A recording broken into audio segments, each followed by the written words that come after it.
The oppression of women has dated back thousands of generations ago across the world. There was hardly ever, if any, situation where a woman was idolized. Going back to women in the medieval society, regardless of the royalty women may have held, there was a divide amongst the men and the women. The husband was seen as an elite member of the family, and the wife and children were inferior to him. The average age a woman would get married was in their early 20s and have an average of 7 children, one every other year. This was because no sufficient birth control existed. Back then, it was more common for the women to die giving childbirth than the present time. An estimated 1 in every 5 women died during childbirth. Women also held different gender roles than they do in some societies today.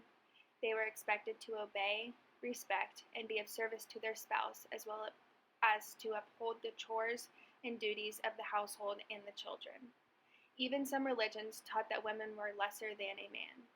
Legally, women did not have the same rights a man had, and it took surprisingly a lot longer throughout time for every individual to be equal, no matter their gender. In the Declaration of Independence, it was broadly assumed that it only applied to men. It states, "We hold these truths to be self-evident that all men are created equal." It has only been in the past 100 years women have started to gain rights. For example, in 1920, white women were given the right to vote. In 1960, they were allowed to purchase birth control pills. In 1970, women gained the right to equal pay as a man for the same job.